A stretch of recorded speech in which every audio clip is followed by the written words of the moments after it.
Hi hello నమస్తే welcome back to my channel MMV Telugu channel. ఈరోజు మనం రాగదీపం పార్ట్ 11లోకి వచ్చావా? నీకోసమే చూస్తున్నాను. పని అయ్యిందా? నేను వెళ్ళాక కాకపోవడం అంటూ ఉంటుందా? రేణు గురించి తెలుసుకొని వచ్చిన విశేషాలు పూసకుచ్చినట్టుగా చెప్పసాగాడు యాదయ్య. రంగసాయి గుడి ఊడుస్తుంది. దేవుడి ప్రసాదం తిని రోజులు వెళ్ళదీస్తుంది. వేరే ఆధారమేమీ లేదు అని చెప్పాడు. ఇది తెలుసుకురావడానికి వారం రోజులు పట్టిందా అని అడిగాడు అతను. అత్తగారు ఊరు కదండి, నా భార్య అక్కడే ఉంది అంటూ యాదయ్య కొంచెం సిగ్గుని అభినయించాడు. అయితే పెళ్ళాంతో మజా చేస్తూ ఉన్నావన్నమాట కొంచెం కోపంగా చూశాడు మహేంద్ర. సరే, నీకు మరో పని కూడా చెప్పాను, గుర్తుందా? గంభీరంగా అడిగాడు.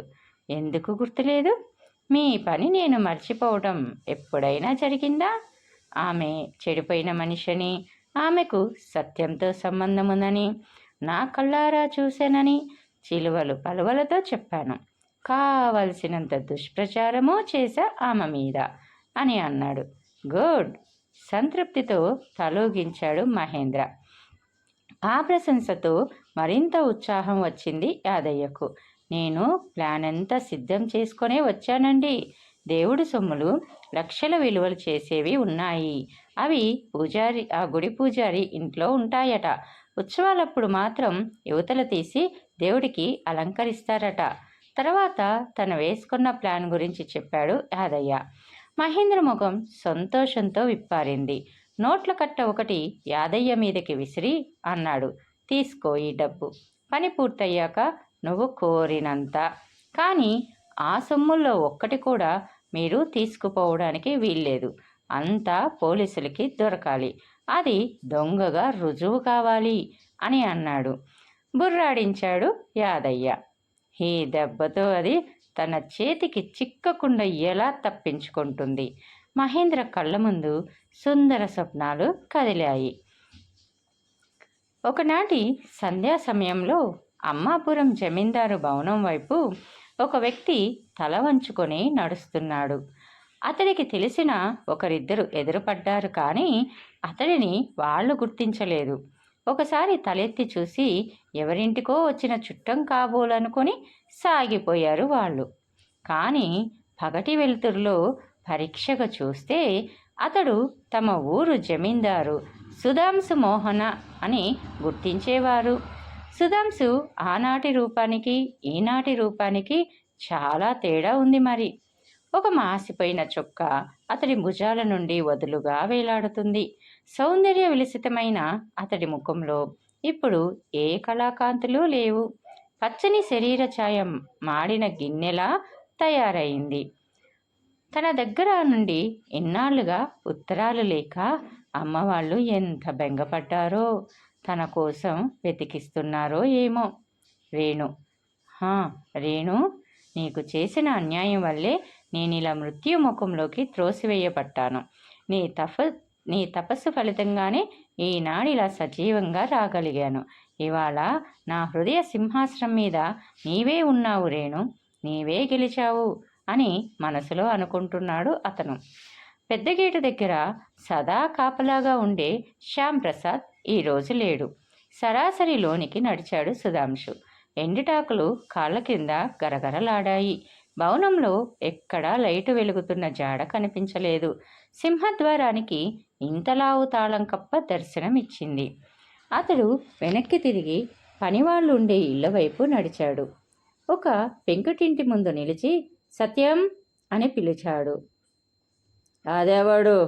నిండా కైపులో ఉన్న ఒక మనిషి యువతలికి వచ్చాడు. ఎవరు నీవు? ఇక్కడేం పని? గదమాయిస్తూ అడిగాడు. నీవెవరివి అని అడిగాడు. నువ్వెవడివో ముందు చెప్పరా? కొట్టొచ్చేలా ముందుకు వచ్చాడు అతను. పరిస్థితి అంతా అయోమయంగానూ ఆశ్చర్యంగానూ కనిపించింది అతనికి. తన ఎదురుగా నల్లగా కండలు తిరిగి నూనె పూసిన దున్నపోతులా మెరుస్తున్న అతడిని చూసి ఒక్కడుగు వెనక్కి వేశాడు సుధాంశు. నేను ఈ జమీందారి గారికి చుట్టాన్ని అని అన్నాడు. అందుకు ఆ నల్లగా ఉన్న అతను, కొత్త జమీందారుకా పాత జమీందారుకా అని అన్నాడు. నాకు తెలిసిన జమీందారు ఒక్కడే, అతను సుధాంశు మోహనం అని అన్నాడు సుధాంశు. ఆడే ఆడేడున్నాడు ఇప్పుడు, మట్టిలో కలిశాడు. ఇప్పుడు ఈ ఎస్టేట్కి జమీందారు అంటే మహేంద్రబాబు, కొత్త జమీందారు అని అన్నాడు దురుసుగా అతను. ఆ మాటతోటి తన కుటుంబమంతా ఏమైపోయింది అనే ఆలోచన వచ్చి సుధాంశులో వణుకు ప్రారంభమైంది. అలాగా, మరి సుధాంశు మోహన్ భార్య, పిల్లలు, వాళ్ళ అమ్మగారు అని అంటూ అడిగాడు సుధాంశు. అమ్మగారు స్వర్గానికి దయచేసింది, పిల్లల్ని వాళ్ళ అమ్మమ్మ తీసుకెళ్ళిపోయింది. ఆయన పడుచు పెళ్ళం ఎవరినో ఉంచుకుంటే తన్ని తగలేసినారు మా జమీందారు గారు అని అడిగాడు అని చెప్పాడు అతను. అందుకు సుధాంశు మాట్లాడుతూ, ఇప్పుడైనా చెప్పు, నీవెవరివి అని అడిగాడు. అందుకు అతను, మహేంద్రబాబు గారు ఈ ఇంటికి కాపలాదారుగా మమ్మల్ని ఉంచిపోయినారు అని అన్నాడు అతను. ఇప్పుడు ఆయన ఎక్కడుంటారు ఇప్పుడు అని అడిగాడు సుధాంశు. అప్పనంగా మంది వేసుకొని కులికే వాళ్ళు ఏడుంటారు, సొరంగంలో ఉంటారు. ఆ సొరంగం కాదులే, భూమి మీద సొరంగం. ఆ సొరంగంలో ఆ చుక్క అతడి అభినయంలో తెలిసింది. ఆ చుక్కకి ఈ చుక్కకి అర్థం. ఆరిప్పుడు మద్రాసులోనో కలకత్తాలోనో మజా చేస్తుంటారు. విద్యుత్ దీపాల వెలుగులో మెరిసిపోవలసిన తన భవనం తలుపులు మూతపడి చీకటిలో రేఖామాత్రంగా అగిపిస్తున్నది. స్థాణువుల ఆ భవనం కేసి చూడసాగాడు సుధాంశు. ఈ తలుపులు రేపు వీడొచ్చు, ఈ శూన్యగృహంలో దీపాలు వెలగొచ్చు, పూర్వపు పనులు యథావిధిగా జరిగిపోవచ్చు. కానీ అమ్మను మాత్రం తనిక చూడలేడు. సుధాంశు కన్నుల్లో కన్నీరు ఉబికింది. పైకి శబ్దం రాకపోయినా గొంతు దుఃఖంతో బరువెక్కిపోయింది. వెనుతిరిగి నడక సాగించాడు. అప్పుడే సాయం సంధ్య పూజ ముగించుకొని పట్టుపంచ వదిలి యువతలికి వచ్చిన కాంతారావు హాలుమద్దిగా నిలబడిన పొడగోటి ఆకారం చూసి, ఎవరది అని అన్నాడు. కాంతారావు గారు అని అన్నాడు సుధాంశు. ఆ గొంతు హీనంగా ఉన్న ఆ ఆకారం ఇదివరకులా దృఢంగా లేకపోయినా చప్పున పోల్చుకున్నాడు కాంతారావు. ఆనందాతిరేకంతో తడబడే గొంతుకతో సుధాంశు మోహను అని అన్నాడు. అక్కడే ఓ కుర్చీలో కూలబడిపోయిన సుధాంశు చేతుల్లో ముఖాన్ని దాచుకున్నాడు. అమ్మ పోయిందట కదా అని అంటూ. అవును బాబు, పోయారు. మీరు సన్యాసుల్లో కలిశారని, ఇంటి మీద ధ్యాస లేకుండా స్వామీజీ వెంట వెళ్ళిపోయారని వింటూనే స్పృహ తప్పిపోయారు. మందులతో ఆ తర్వాత స్పృహ వచ్చినా ఆ రాత్రి గడవలేదు అని చెప్పాడు కాంతారావు. ఆ మాటలకి చివ్వున తలెత్తి చూశాడు సుధాంశు. నేను సన్యాసుల్లో కలిశానని ఎవరు చెప్పారు మీకు అని అడిగాడు. మీ బావమరిది మహేంద్ర, వారికి మీరు రామేశ్వరంలోనూ ఎక్కడో కలిశారట కదా, పలకరించినా గుర్తుపట్టనట్టుగా, ఇంటి మీద ధ్యాస లేనట్టుగా మాట్లాడారట. ఆనాటి సంగతులు ఒక్కొక్కటే చెప్పసాగాడు కాంతారావు. అది అంతా విన్న సుధాంశు, అంతా అబద్ధం, నేను సన్యాసుల్లో కలవలేదు, నాకు మహేంద్ర కలవనూ లేదు, ఈ అబద్ధం మహేంద్ర ఎందుకు ఆడినట్టు అని సాలోచనగా అడిగాడు సుధాంశు. ఎందుకు ఆడాడో స్పష్టంగా తెలుస్తూనే ఉంది కదా బాబు, ఆస్తి కోసం అని అన్నాడు కాంతారావు. అది సరే, ఇప్పుడు రేణుక ఎక్కడుంది అని అడిగాడు. వాళ్ళ ఊరికి వెళ్ళిపోయింది బాబు, నేనే బండి కట్టించి పంపాను. మహేంద్ర రేణు మీద అబాండం వేసి ఫోటో తీసి నానా రభస చేసిన సంగతి ముందు సంకోచంగా చెప్పలేకపోయినా సుధాంశు ఒక్కొక్కటే అడుగుతుంటే ఇక దాచటం అతని వల్ల కాలేదు కాంతారావుకి. అంతా చెప్పేశాడు. అతను ఏం దొంగ సాక్ష్యాలు రుజువులు సేకరించినా మేం నమ్మలేదు బాబు. రేణుకాదేవి సాక్షాత్తు రేణుకాదేవే. అలాంటి తల్లి మీద అభాండం భాగం ఇవ్వవలసి వస్తుందని నింద వేసి ఎవరికీ ముఖం చూపించకుండా తరిమారు. ఒక సాధ్వీమది మీద నిందలు వేసిన పాపం ఊరికే పోదు బాబు. ఏనాటికైనా అనుభవించాల్సిందే. బాబు, మీరిన్నాళ్ళు ఎక్కడెక్కడ తిరుగుతున్నారు? ఎక్కడున్నారు? ఇలా అయిపోయారేమిటి బాబు? అస్సలు పోల్చుకోలేకుండా పోయాను అని అన్నాడు. 2 నెలల క్రితం నేను రేణుకకి ఓ ఉత్తరం రాశాను. ఇంటికి వచ్చేస్తున్నానని డబ్బు పంపమని అని అన్నాడు సుధాంశు. లేదు బాబు, మీరు మధురలో ఉండి వ్రాసిన ఉత్తరము ఆఖరు. తర్వాత మీ దగ్గర నుండి ఏ ఉత్తరం లేకే అమ్మగారు రేణుకా గారు కలవరపడిపోయారు. వెతకటం కోసం మా పనిబాబును మహేంద్రను చెరువు పైన పంపాము. మా పని కంటే ముందు వచ్చిన మహేంద్ర తెచ్చిన సమాచారం మీరు సన్యాసుల్లో కలిశారని, మీకు ఇంటి మీద ఇక్కడి మనుషుల మీద ధ్యాస లేదని. సుధాంశు ఆలోచనలో పడిపోయాడు. తను రాసిన ఉత్తరం ఏమైంది? మహేంద్ర అలా అబద్ధం ఎందుకు చెప్పినట్టు? ఇన్నాళ్ళు ఎక్కడున్నారు బాబు అని అడిగాడు కాంతారావు. 2 నెలల క్రితమే ఇంటికి వద్దామనుకొని తయారయ్యాను. అంతలో జ్వరం పడ్డాను. కోలుకొని బయలుదేరేసరికి ఎన్ని రోజులు పట్టింది అని చెప్పాడు సుధాంశు. ఆ రాత్రి కాంతారావు ఆతిథ్యంలో ఉండిపోయాడు సుధాంశు. బయట హాలులో ఎవరో పెద్ద మనుషులతో మాట్లాడుతున్న సుధాంశు మామగారు అల్లుడిని చూసి ఓ ప్రక్క ఆశ్చర్యం, ఓ ప్రక్క ఆనందం చుట్టివేయగానే, క్షేమమా? సన్యాసం పిచ్చి వదిలిపోయిందా? పిల్లలున్నవాడివి అలా పారిపోవటం బాగుందా అంటూ లోనికి తీసుకువెళ్ళాడు. పద్మావతి, ఎవరొచ్చారో చూడు అని అన్నాడు చాలా ఆనందంగా. ఆ, మీరా? ఆవిడ తెల్లబోయింది. ఇన్నాళ్ళకి పిల్లల్ని చూడాలని బుద్ధి పుట్టిందా? తల్లి ఎలాగో చచ్చిపోయింది. ఉన్న తండ్రి లేకుండా పోతే ఆ పసికూనలు ఏం కావాలనుకున్నావయ్యా అని అడిగింది ఆవిడ. అందుకు ఇలా వివరాలు అడగడము చెప్పడమేనా? ఏమైనా మర్యాదలు చేసేది ఉందా?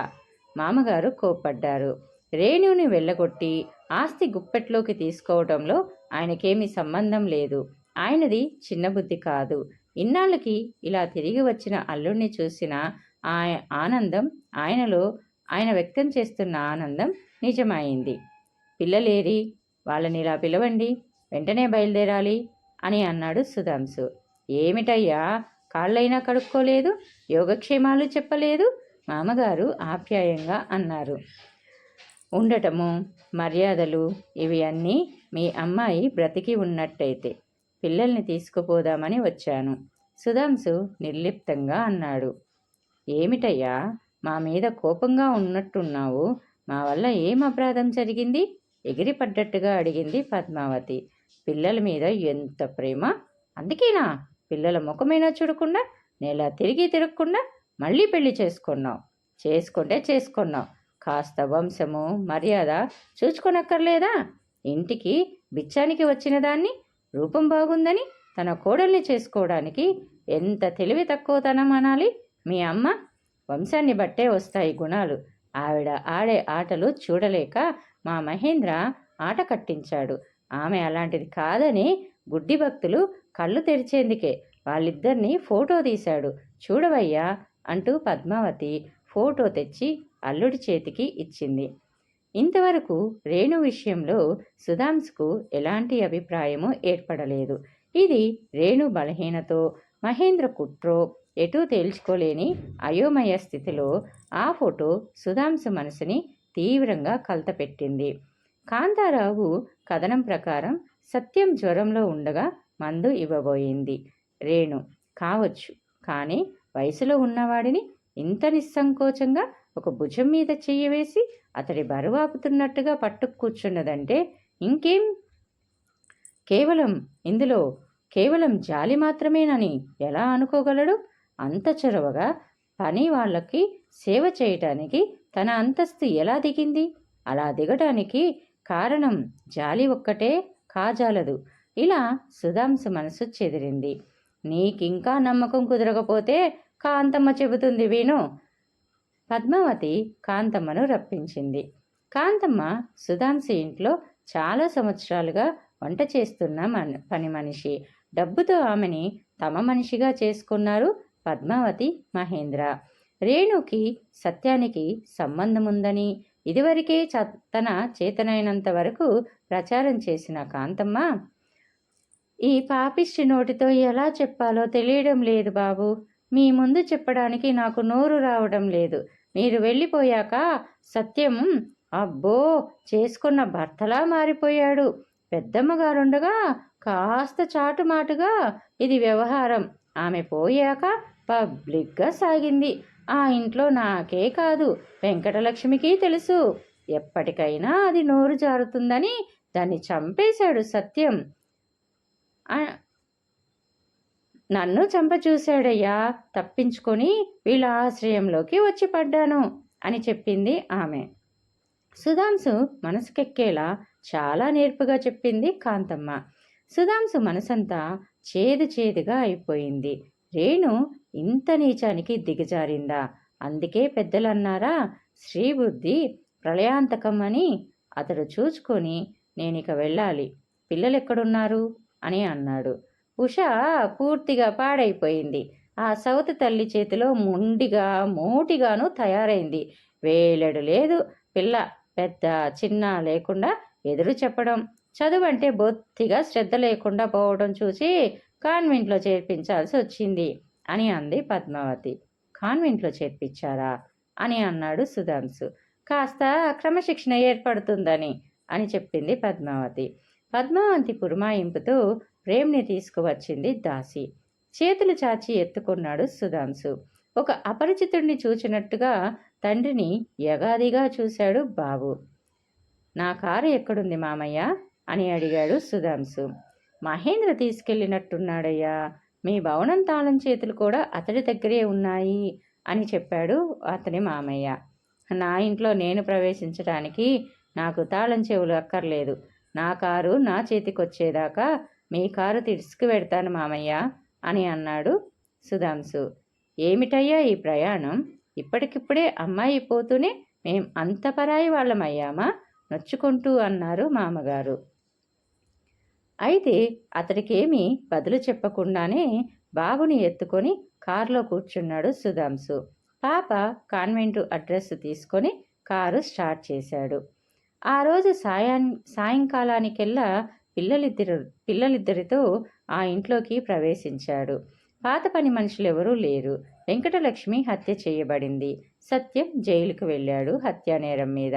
మిగతా 4-5 వేరే చోట పనులు చూసుకొని వెళ్ళిపోయారు. కాంతారావు గారే 4 మనుషుల్ని వెంటబెట్టుకు వచ్చి ఇల్లంతా పరిపించి సుధాంశుకు పిల్లలకు కావలసిన ఏర్పాట్లు చూశాడు. ఆ రాత్రి సుధాంశు అలసటతో పక్క మీద పడుకున్నాడే కానీ అతడికి నిద్ర రాలేదు. అతన్ని ఆలోచనలు చుట్టివేశాయి. రేణు నిజంగా పతనమైందా? కుమ్మరి పురుగులా అతడి హృదయాన్ని తొలుస్తున్న ప్రశ్న ఇది. రేణు నిజంగా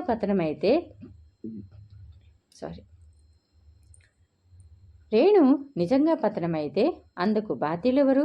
తను కదూ. రేణు ప్రేమను తృణీకరించి ఆమె నుండి పారిపోయిన తనది కదు తప్పు. రేణు నిజంగా దోషి అయినా ఆమె పట్ల తను కర్తవ్య విముఖుడు కాలేడు. ఆమెకు దారి చూపి మనిషిగా గౌరవంగా బ్రతకగల అవకాశం కలిగించవలసిన బాధ్యత తన మీద ఉన్నది. వెళ్ళి రేణుని ఇక్కడికి తీసుకురావటానికే నిశ్చయించుకున్నాక అతడికో విధమైన నిశ్చిత లాంటిది ఏర్పడి నిద్ర దగ్గరైంది అతనికి. గాఢ నిద్రలో ఉన్న శ్రీరంగం తలవైపు ఏదో శబ్దం వినిపించి లేచాడు. అంతే. ఆయన గుండె గుబేల్మంది. గదిలో ఓ మూలగా వెలుగుతున్న దీపం ఆర్పివేయబడింది. ఇనప్పెట్టె దగ్గర ఎవరో టార్చి పట్టుకొని నిలబడి ఉన్నారు. మరొకడు ఇనప్పెట్టె బద్దలు కొట్టే ప్రయత్నంలో ఉన్నాడు. ఒరేయ్ అంటూ ఒక్క ఉదుటున లేవబోయారు శ్రీరంగం గారు. లేవకు ముసలి పీనుగా, నోట్లోంచి శబ్దం రానియకు, పొడిచి చంపేస్తాను కర్కశంగా వినిపించింది పక్కనే మరో ఆకారం నుండి. లేచి ప్రాణం పోగొట్టుకోవడం తప్ప మరో ప్రయోజనం ఉండదని గ్రహించిన శ్రీరంగం మంచం మీద శిలా విగ్రహంలా కూర్చున్నారు. దొంగలు తమ పని ముగించుకొని తలుపు తెరుచుకొని వెళ్ళిపోయారు. వాళ్ళు వెళ్ళిపోయాక శ్రీరంగం పెట్టిన కేకలకు ఇంట్లోని వారే కాక చుట్టుపక్కల వాళ్ళంతా లేచారు.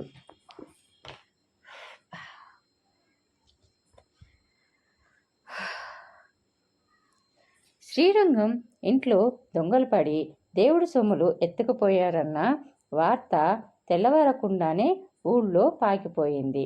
ఆ ఊరికి పెద్ద పోలీసు పటేల్ రఘుపతే.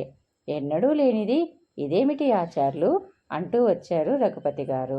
ఆ మధ్యాహ్నానికల్లా పాలెం నుండి సబ్ ఇన్స్పెక్టర్, ఇద్దరు కానిస్టేబుల్స్ వచ్చారు. ఎంక్వైరీ ప్రారంభించాడు. ఇంటి కప్పు విప్పి నిచ్చెన ద్వారా లోపలికి దిగినట్టు తనను అరవకుండా చేసి తన ముందు నుండే దేవుడి సొమ్ములు ఎత్తుకుపోయినట్టు చెప్పారు శ్రీరంగం. దొంగతనం జరిగిన స్థలాన్ని పరిశీలించటం పోయిన వస్తువుల లిస్టు రాసుకోవడం అయ్యాక హఠాత్తుగా అడిగాడు ఇన్స్పెక్టర్, రేణుక ఎవరు ఇక్కడ అని. ఊహించని ప్రశ్నకు శ్రీరంగం వెలవెలబోయారు. రేణుక ఎవరంటే మా ఆండాలమ్మ మనవరాలు, విధి వంచిన అభాగ్యురాలు అని చెప్పాడు. అందుకు ఒకసారి ఆమెను చూడాలి అని అన్నారు ఇన్స్పెక్టరు. ఆమెతోటి మీకేమిటి పని అని అన్నారు. దొంగలతో ఉండే పనే అదోలా నవ్వాడు ఇన్స్పెక్టరు. వేరే దొంగలెవరూ రాలేదని, రేణుక అనే ఆమె మీరు కలిసి ఈ దొంగతనం చేశారని మాకు ఇక్కడికి వస్తుండగానే ఓ ఆకాశరామన్న ఉత్తరం వచ్చింది.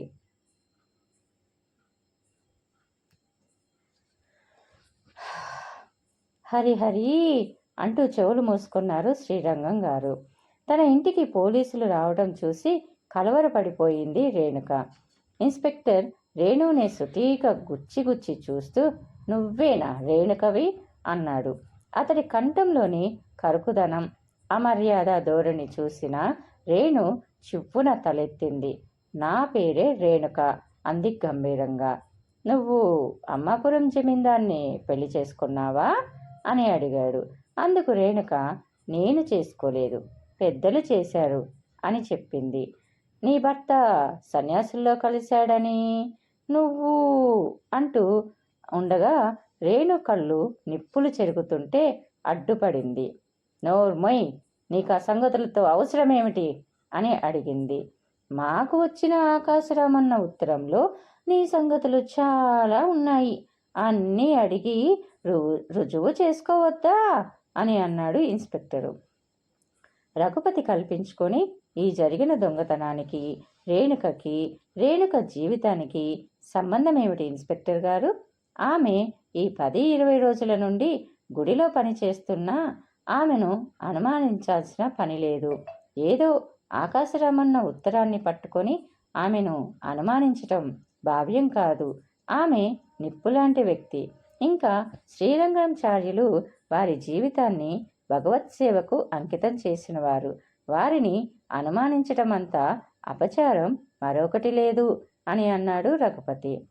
ఇన్స్పెక్టర్ పెద్దగా నవ్వాడు. దొంగతనం, రంకుతనం అనేవి పుట్టుకలో రావండి. అవి అవకాశాన్ని బట్టి, అవసరాన్ని బట్టి వస్తాయి అంటూ నీ ఇల్లు సోదా చేయాలి అని అన్నాడు. చేసుకోండి రేణుక నిర్భయంగా అంది. ఇంట్లో సామాను తిరిగేసి మరగేసి చూడడానికి ఏముందని ఏవో పాతకాలపి 4-5 ఇత్తడి గిన్నెలు, 2 చెంబులు, ఓ పాత ట్రంక్ పెట్టే ఉన్నాయి. ఇక గదిలో చూడవలసినవేవి కనిపించలేదు వాళ్ళకి. గది చూడటం ముగించి పడిపోయిన గోడల్లోకి వెళ్ళారు. మిద్దెవాసాల దూలాలు అన్నీ అలాగే ఉన్నాయి. మట్టి కింద పందికొక్కులు తోడిపేసిన మట్టి దిబ్బలు, సొరంగాలు కూడా ఉన్నాయి. మీకు ఇదేం పిచ్చండి? ఈ మట్టి దిబ్బల్లో ఏం దొరుకుతుంది? పాత మట్టి తప్ప రఘుపతి అన్నాడు. పోలీసులు మరింత పట్టుదలగా వెతకసాగారు. ఓ పడిపోయిన దూలం చూసి ఎగిరిపడ్డారు పోలీసులు. సార్, ఇక్కడ చిన్న పెట్టె ఉందండి అని అన్నారు. ఇన్స్పెక్టర్ పెట్టె తీసుకొని యువతలకి వచ్చాడు. ఇప్పుడు చెప్పు, ఈ పెట్టెని ఇంట్లోకి ఎలా వచ్చింది అని అడిగాడు రేణుని చూస్తూ ఇన్స్పెక్టరు. రేణు వెర్రిదానిలా చూసింది. నాకేం తెలియదండి అంటూ లోగొంతుకతో అనింది. రఘుపతి ఎదుట వ్రాసుకున్న లిస్టు ప్రకారం సొమ్ములు తనిఖీ చేశారు ఇన్స్పెక్టర్. సగం సొమ్ములు మాత్రమే ఉన్నాయి. మిగతా సొమ్ములు ఎక్కడా? ఈసారి మరింత రౌద్రంగా అడిగాడు. అందుకు రేణు కూడా తెలిస్తే కదా చెప్పేది అంటూ రేణు అయోమయంగా చూసింది. అంతే, జనం రాళ్ళు రువ్వడం మొదలెట్టారు రేణు మీదకి. ఒక రాయి రేణు తలకి తగిలి నుదురు పగిలి రక్తం పిల్ల కాలువలా కారసాగింది. టక్కులాడి ఏమో అనుకున్నాం. అమ్మాపురంలో ఆవిడగారు నడిపిన గ్రంథం అందరూ చెప్పుకోవడం విన్నాము. నిజమేనన్నమాట. ఆండాళ్ళమ్మ మనవరాలు అట్లాంటిది కాదనుకున్నాం.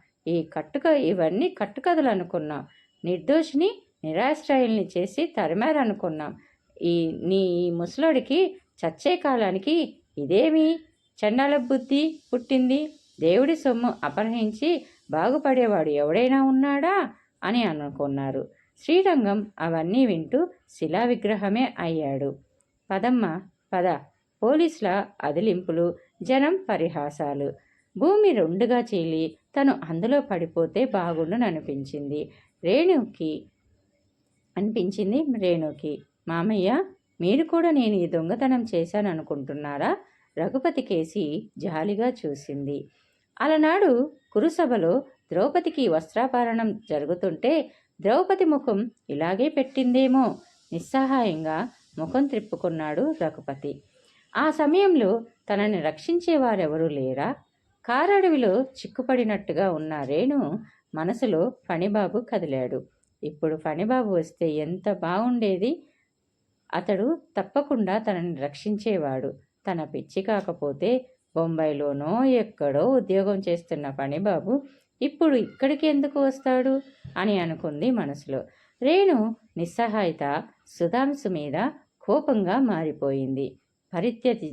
పరిత్యజించి వెళ్ళిపోయి సన్యాసం పుచ్చుకున్నారు. చూడండి, మీరు తాళి కట్టిన భార్యకు పడుతున్న దుర్గతి. పతితనన్నారు ఈ జనం, దొంగనన్నారు. ఇంకా ఈ ముఖం మీద ఏం రాసిపెట్టి ఉందో. మీరు నిజంగా సన్యాసించి ఉంటే ముక్తి కాదు దొరికేది, జన్మ జన్మకి కడుక్కోలేని పాపం. రేణు కళ్ళు రెండు సజలాలయ్యాయి. నడువు బాపనయ్యా, నడవమ్మా. ఇన్స్పెక్టర్ జీపు వైపు నడుస్తూ ఉండగా పొడుగోటి కారు ఒకటి వచ్చి అక్కడ ఆగటం చూసి చటుక్కున ఆగిపోయాడు. కుతూహలంగా జనం దృష్టి కారు మీద, కారు తలుపు తీసుకొని కిందికి దిగిన వ్యక్తి మీద పడ్డాయి. ఇక్కడ మూగిన గుంపును, అక్కడున్న పోలీసులను చూసి ఏం జరిగింది అని ప్రశ్నించాడు సుధాంశు. చోరీ కేసు. రాత్రి దొంగతనం జరిగిన సంగతి, దొంగల్ని సొమ్ముల్ని పట్టుకోవడం గురించి మర్యాద ఉట్టిపడే స్వరంతో చెప్పాడు ఇన్స్పెక్టర్. కొద్ది దూరంలో కిన్న వదనంతో నిలబడిన పూజారిని, అతడి వెనుక తలవాల్చుకు నిలబడిన యువతిని చూసి షాక్ తిన్నట్టుగా అయ్యాడు సుధాంశు. ఇంతసేపు జుగుప్సాకరంగా వర్ణించబడిన ఆడకేడి రేణుకానా అని అనుకొని మీరు ఎక్కడో పొరబడి ఉంటారు. ఆమె అలాంటిది కాదు అని చెప్పాడు. మీకెలా తెలుసు సారు అని అడిగాడు ఇన్స్పెక్టర్. బాగా తెలుసు, ఆమె నా భార్య కాబట్టి అని అన్నాడు సుధాంశు. ఇన్స్పెక్టర్ చిత్రంగా చూశాడు. ఈమె మీ భార్యనా? మీరు సన్యాసం పుచ్చుకున్నారని అంటూ ఉండగా ఎక్కడికి పోయినా ఇదే గొడవ అయ్యింది. మా బావమరిది పుణ్యమా అని చిరాగ్గా అన్నాడు సుధాంశు. నేను మొన్ననే దేశటనం ముగించుకొని వచ్చాను. ఇక్కడికి నా భార్యను తీసుకుపోదామని వచ్చాను.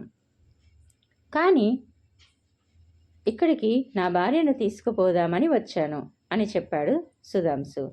కానీ ఆమెను అరెస్ట్ చేసి తీసుకువెడుతున్నాం కదా అని అన్నాడు ఇన్స్పెక్టర్. అలా జరగడానికి వీల్లేదు. నేను జామీనుంటాను. ఆమెను వదిలిపెట్టండి అని అన్నాడు సుధాంశు. దొంగగా సాక్ష్యంతో పట్టుకోబడిన మనిషిని ఎలా విడిచిపెడతామంటూ పట్టుబట్టు కూర్చున్నాడు ఇన్స్పెక్టరు. ఇంతమంది జనం ముందు ఆమె దొంగిలించిన సొమ్మును పట్టుకున్నాం అని అన్నాడు. ఆమె ఇంట్లో సొమ్ము దొరికినంత మాత్రాన ఆమె దొంగ కావడానికి వీల్లేదు కదా. ఆ పని ఇంకెవరైనా చేసి ఈమె మీదకి నెట్టవచ్చు కదా అని అన్నాడు సుధాంశు. అవన్నీ తర్వాత విచారణలో బయటపడతాయి.